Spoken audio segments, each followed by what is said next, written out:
اعوذ باللہ من الشیطان الرجیم بسم اللہ الرحمن الرحیم۔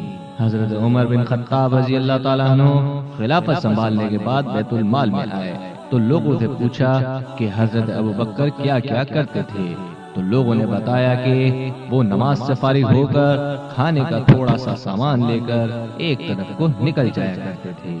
آپ نے پوچھا کہ کہاں جاتے تھے، لوگوں نے بتایا کہ یہ نہیں پتا، بس اس طرف کو نکل جاتے تھے۔ آپ رضی اللہ تعالیٰ عنہ نے کھانے کا سامان لیا اور اس طرف کو نکل گئے، لوگوں سے پوچھتے ہوئے کہ حضرت ابوبکر کس جگہ جاتے تھے۔ پتہ چلتے چلتے ایک جھونپڑی تک پہنچ گئے، وہاں جا کر دیکھا کہ ایک بوڑھا آدمی دونوں آنکھوں سے اندھا ہے اور اس کے منہ پر پھالکے بنے ہوئے ہیں۔ اس نے جب کسی کے آنے کی آواز سنی تو بڑے غصے میں بولا کہ پچھلے 3 دن سے کہاں چلے گئے تھے تم؟ آپ رضی اللہ تعالیٰ عنہ خاموش رہے اور اس کو کھانا کھلانا شروع کیا۔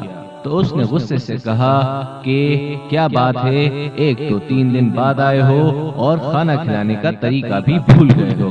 آپ رضی اللہ تعالیٰ عنہ نے جب یہ سنا تو رونے لگے اور اسے بتایا کہ میں عمر ہوں اور وہ جو آپ کو کھانا کھلاتے تھے وہ مسلمانوں کے خلیفہ ابوبکر رضی اللہ تعالیٰ عنہ تھے اور وہ وفات پا چکے ہیں۔ جب اس بوڑھے نے یہ بات سنی تو کھڑا ہو گیا اور کہا کہ اے عمر، مجھے کلمہ پڑھا کر مسلمان کر دے۔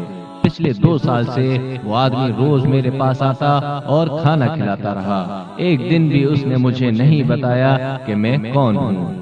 میرے محترم و مکرم قارئین کرام، ایسے اچھے اخلاق والے تھے وہ ابوبکر رضی اللہ تعالیٰ عنہ، اور ایسے ہی اچھے اخلاق کا درس دیتا ہے ہمیں ہمارا یہ دین اسلام۔ دعا ہے اللہ مجھ گناہ گار و سیاقہ سمیت ہم سب مسلمانان عالم کو اچھے اخلاق پر عمل پیرا ہونے کی توفیق دے۔